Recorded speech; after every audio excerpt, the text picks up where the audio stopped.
Boswell's Life of Johnson.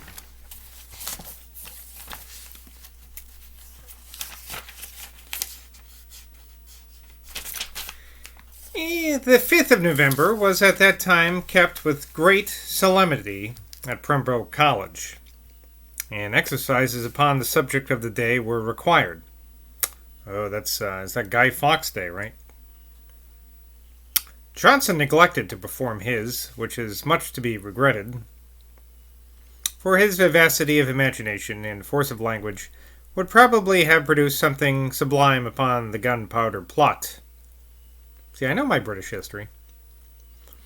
To apologize for his neglect, he gave in a short copy of verses entitled Somnium, containing a common thought, that the muse had come to him in his sleep, and whispered that it did not become him to write on such subjects as politics. He should confine himself to humbler themes. But the versification was truly Virgilian.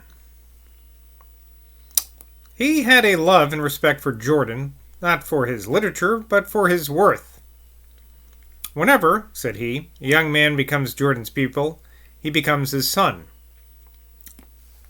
Having given such a specimen of his poetical powers, he was asked by Mr. Jordan to translate Pope's Messiah into Latin verse as a Christian exercise.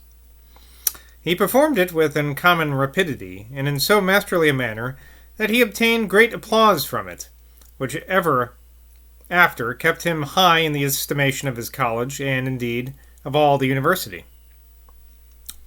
It is said that Mr. Pope expressed himself concerning it in terms of strong approbation. Dr. Taylor told me that it was first printed for old Mr. Johnson, without the knowledge of his son, who was very angry when he heard of it. A miscellany of poems collected by a person of the name of Husbands was published in Oxford in 1731. In that miscellany, Johnson's translation of the Messiah appeared, with the modest motto from Scaliger's Poetics, Ex alieno ingenio poeta, ex suo tantum versificator. A poet by another genius, merely a versifier by his own. I'm not ignorant that critical objections have been made to this and other specimens of Johnson's Latin poetry. I acknowledge myself not competent to decide on a question of such extreme nicety. But I am satisfied with the just and discriminative eulogy pronounced upon it by my friend Mr. Courtney. And with like ease his vivid lines assume the garb and dignity of ancient Rome. Let college virus-men trite conceits express, tricked out in splendid shreds of Virgil's dress. For playful Ovid cull the tinsel phrase, and vapid notions hitch in pilfered lays. Then with mosaic art the piece combine, and boast the glitter of each dulcet line. Johnson's ventured boldly to transfuse his vigorous sense into the Latin muse, aspired to shine by unreflected light, and with the Roman's ardor think and write. He felt the tuneful nine his breast inspire, and like a master waked the soothing lyre. Horatian strains a grateful heart proclaim, while skies, wild rocks resound his Trallia's name. Hesperia's plant in some less skilful hands, to bloom awhile, facetious heat demands. Though glowing marrow a faint warmth supplies, the stickly blossom in the hot house dies. By Johnson's genial culture, art, and toil, its root strikes deep and owns the fostering soil, imbibes our sun through all its swelling veins, and grows a native of Britannia's plains. Poetical Review of the Literary and Moral Character of Dr. Johnson by John Courtney, Esquire, M.P.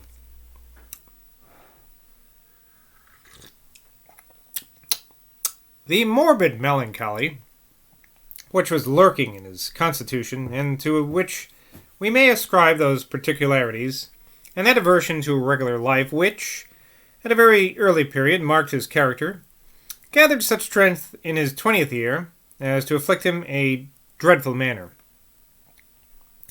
While he was at Lichfield, in the college vacation of the early 1729, he felt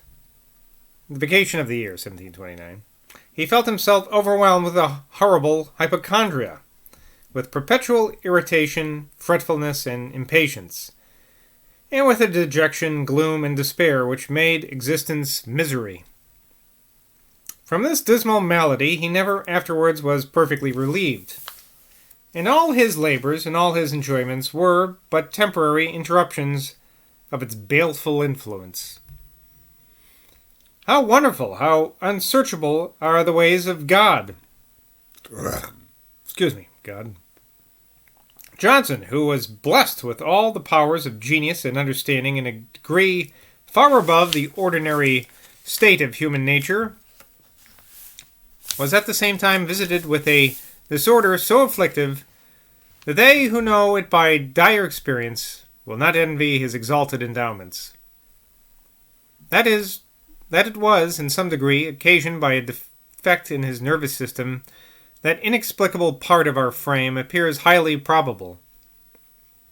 He told Mr. Paradise that he was sometimes so languid and inefficient that he could not distinguish the hour upon the town clock. Try not to smack my lips as much as the last time. I know I was doing that a lot. But now that I'm thinking about it, I'm just doing it more. Okay. Johnson, upon the first violent attack of this disorder, strove to overcome it by forcible exertions. He frequently walked to Birmingham and back again, and tried many other expedients, but all in vain. His expression concerning it to me was, "I did not then know how to manage it." His distress became so intolerable that he applied to Dr. Swiffen, physician in Lichfield, his godfather, and put into his hands a state of his case written in Latin. Dr. Swinfen was so much struck with the extraordinary acuteness, research, and eloquence of this paper that in his zeal for his godson he shewed it to several people. Shewed being how they spell showed. His daughter, Mrs. Desmoulins, who was many years humanely supported in Dr. Johnson's house in London, told me that upon his discovering that Dr. Swinfen, which just reminds me of Swim Fan, that terrible stalking movie, had communicated his case, he was so much offended that he was never afterwards fully reconciled to him. He, meaning Johnson, had good reason to be offended, for though Dr. Swinfen's motive was good, he inconsiderately betrayed a matter deeply interesting and of great delicacy, which had been entrusted to him in confidence, and exposed a complaint of his young friend and patient, which, in the superficial opinion of the generality of mankind, is attended with contempt and disgrace. I don't know, was he impotent? What does that mean? But let not little man triumph upon knowing that Johnson was, he's an Hippocratiac, was subject to what the learned, philosophical, and pious Dr. Chine had so well treated under the title of the English malady. Though he suffered severely from it, he was not therefore degraded. The power of his great mind might be troubled, and their full exercise suspended at times, but the mind itself was ever entire. As a proof of this, it is only necessary to consider that, when he was at the very worst, he composed that state of his own case which shewed an uncommon vigour not only of fancy and taste, but of judgment. I am aware that he himself was too ready to call such a complaint by the name of madness, in conformity with which notion he had traced its gradations with exquisite nicety in one of the chapters of his Rasselas. But there is surely a clear distinction between a disorder which affects only the imagination and spirits, while the judgment is sound, and a disorder by which the judgment itself is impaired. This distinction was made to me by the late Professor Gabius of Leyden, physician to the Prince of Orange, in a conversation which I had with him several years ago, and he expanded it thus: "If," said he, a man tells me that he is grievously disturbed, for that he imagines he sees a ruffian coming against him with a drawn sword, though at the same time he is conscious it is a delusion. I pronounce him to have a disordered imagination. But if a man tells me that he sees this, and in consternation calls to me to look at it, I pronounce him to be mad. Makes sense. It is a common effect of low spirits of melancholy to make those who are afflicted with it imagine that they are actually suffering those evils which happen to be most strongly presented in their minds. Some have fancied themselves to be deprived of the use of their limbs, some of labor under acute diseases, others to be in extreme poverty. When in truth there was not the least reality in any of these suppositions, so that when the vapors were dispelled they were convinced of the delusion. To Johnson, whose supreme enjoyment was the exercise of his reason, the disturbance or obscuration of that faculty was the evil most to be dreaded. Insanity, therefore, was the object of his most dismal apprehension, and he fancied himself seized by it or approaching to it at the very time when he was giving proofs of a more than ordinary soundness and vigor of judgment. That his own diseased imagination should have so far deceived him is strange, but it is stranger still that some of his friends should have given credit to his groundless opinion when they had such undoubted proof that it was totally fallacious. Though it is by no means surprising that those who wish to depreciate him should, since his death, have laid hold of this circumstance and insisted upon it with very unfair aggravation.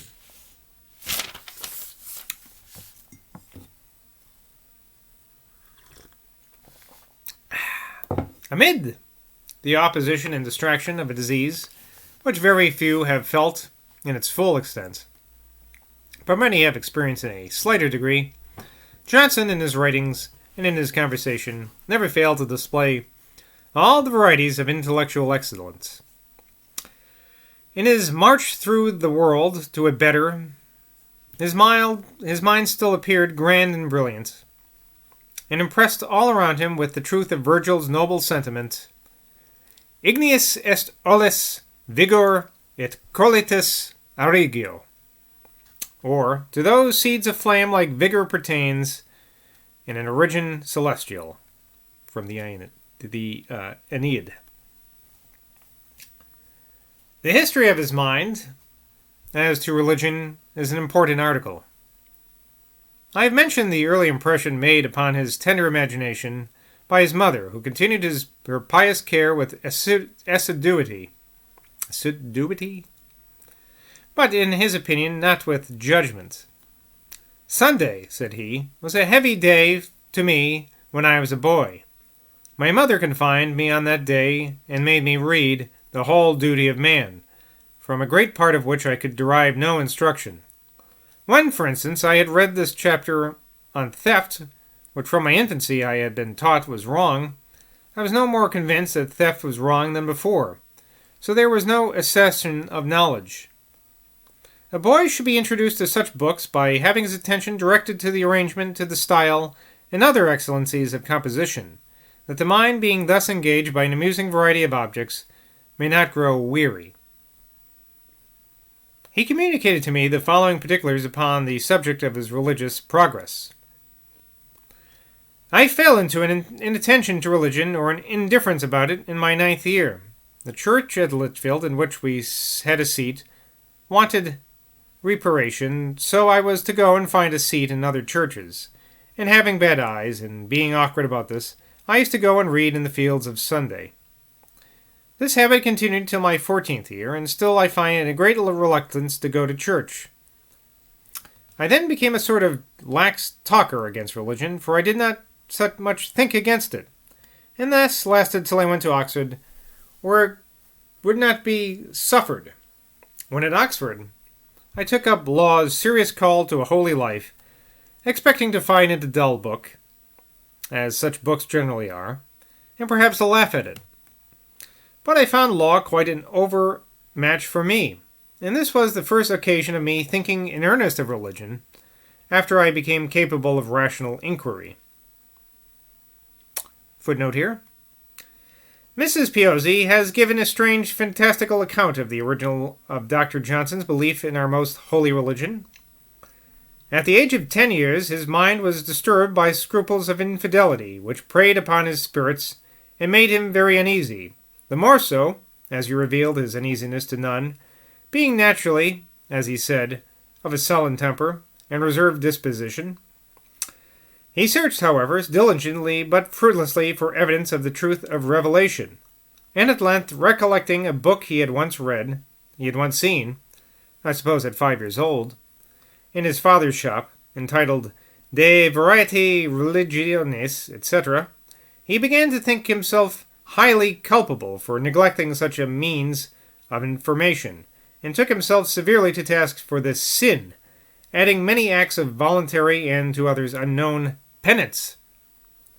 The first opportunity which offered, of course, he seized the book with avidity, but on examination, not finding himself scholar enough to peruse its contents, set his heart at rest, and not thinking to inquire whether there were any English books written on the subject, followed his usual amusements and considered his conscience as lightened of a crime.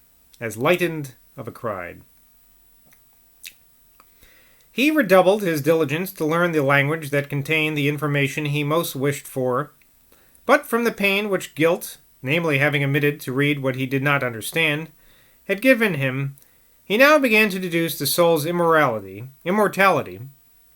a sensation of pain in the world being an unquestioned proof of existence in another, which was the point that belief first stopped at, and from that moment, resolving to be a Christian, became one of the most zealous and pious ones our nation ever produced. That's from Anecdotes, page 17. This is one of the numerous misrepresentations of this lively lady, which it is worth while to correct. For if credit should be given to such a childish, irrational, and ridiculous statement of the foundation of Dr. Johnson's faith in Christianity, how little credit would be due to it. Mrs. Piozzi seems to wish that the world should think Dr. Johnson also under the influence of this easy logic. Stit pro ratione voluntas.